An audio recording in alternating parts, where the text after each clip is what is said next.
So I'm going to take a break from talking about my the foster system and aging out of it and my foster homes and placements that I went through. And I want to share with you a dream that I had. And I have this dream for probably over 5 years, probably two or three times a year, maybe four times. I never wrote any of it down when I would have it. And so I'm going to share it with you. And I'm going to do it in several different parts because different parts of it I grew in the dream. So I'm going to describe the town to you. And you're going to think that I've been to this town before or that this is true because I remember everything so detailed. Detailed. And I haven't had the dream for probably 3 years now. And sometimes when I go to sleep, I pray to God that please, please, please let me have that dream again, just so I can see it. And it never happens. I've had dreams of other apartments, but it just was never the same. Different places, but it just was never the same. So it starts off that when I wake up in my dream and I'm on a corner, and to the left of me is a great big white house. Okay, it's like one of those old fashioned white houses that's got like two floors to it. It's got the white pillars in the front. It's got a small front porch that's concrete that has a couple steps that go up to it, and then it has a door. And on the right hand side is where I guess one of the apartments was, because it was kind of like those long bay windows. And then to the right of the door was like one window and then some others around there. And I would get so excited when I would wake up and see where I was.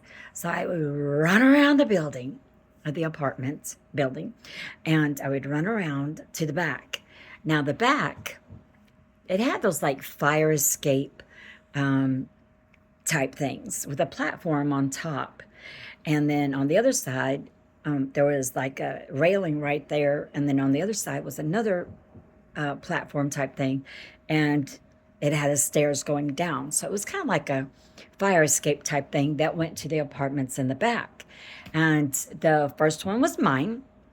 And as you stood the on the fire escape platform right there and looked out, our yard was had a high privacy fence. In fact, the yards that you could look next door to the neighbors all had privacy fences, and some of them had swing sets and some of them didn't. Some of them had people mowing them. It'd be every time I dreamt it, people were doing different things.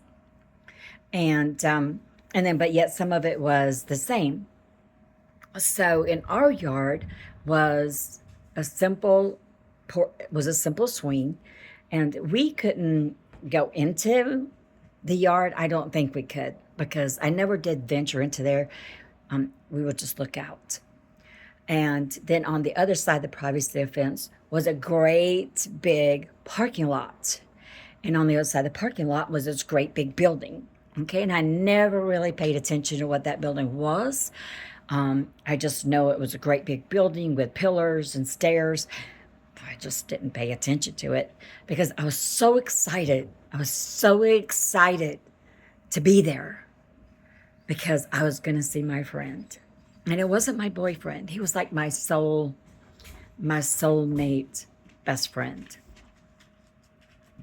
And so I would run up the stairs and I'd go into my apartment. Okay. So in my apartment, when you walk into the door, the kitchen, you walk into the kitchen. And on the left-hand side of the wall was a sink, a little stove, and it was cabinets. I know you can't see my hands, but then, and there was cabinets above, right? So on the other side was a little tiny kitchenette little table, like with two chairs. And on the other side of the cabinets and the stove and everything was a door. And it was a door that answered from both ways to the next apartment next to me. And I would run over there and I'd go, knock, knock, knock, knock. And he would fling the door open. He goes, I have been waiting for you. I am so glad that you're here.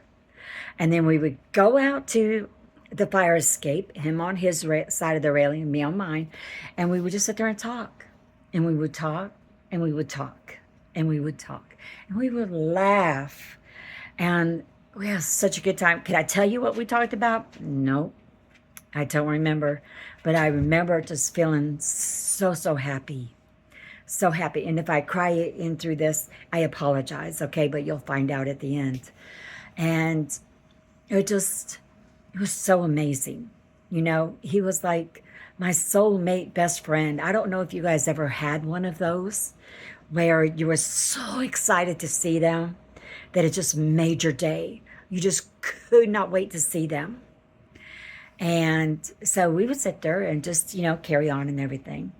And then we would say goodbye, and I'd say, okay, I've got to go see, I got to go see my other friends. And so I'd go back down the fire escape, and I would go down that street that I had appeared on the corner. So I would go down the street, okay? Down that street, you'd go past a couple of houses, and then you would see it was kind of like a motel apartment type thing. It had apartments down at the bottom with little tiny front door patio things. And then it had parking spots in front of that, like the street. From the street, you would just go in. And then it would have stairs that went up. And then it had balconies up at the top too. And there was apartments up there. So it wasn't really a hotel. I don't know if it used to be a hotel. And my dogs are scared of the thunder. And I don't know if it used to be a motel. I never did find out and stuff. So let's go back to the corner. And then on the other side, okay, on the right side of the same street was houses. And these were nice, medium to big size houses. The yards, you'd have a sidewalk, and then the yards went up a little hill, and then would go a little bit, and then it would be their front porch. And each house was unique. Each house had like a porch, and somebody might be out. Somebody might be out be mowing, another person would be out doing something else, or somebody be on their porch. They were always doing something. I never spoke to any of those people, but I know I saw them. And they were just, and so when I would get to the apartments that was on the left-hand side, they would all yell at me, Valerie, we've been waiting for you. It's so good to see you. And everybody was just so happy, just so energetic, it just made you feel warm that you were so loved and so welcome and so missed. Because they would just tell you, and it would be different people. They would come out on the balcony. Valerie, it is so good to finally see you again. We are so glad you're here. And the people on the bottom apartments would come out. And not everybody. It would be different apartments each time I had the dream. And so I would sit there and talk to them and everything. And we would, we'd have fun and laughing, and stuff like that. So it was always positive. Well, then if you come back to the corner again where I would start, and you go down the street to the next block, okay? Now on that block, the houses were a little bit more, not ritzy. They were kind of more of medium to small houses with fences. One of them did have a white fence around it, but I never saw anybody out of it. And then you go past those houses, and there was this little hut house. And there was a heavy-set elderly lady that lived there. And I would knock, knock, knock. And she would come to the door. She'd say, Valerie, I have missed you. It is so good to see you. I am so glad that you stopped by. And inside her hut house, you had the front door with a little tiny, like a little tiny thing you go through. And then she had a living room and she had a couple bedrooms. Well, the one bedroom, she'd always tell me, why don't you go in there and take a nap and rest a little bit? And I'm going to make you something to eat. And so I would actually do it. I would actually go in there and take a nap.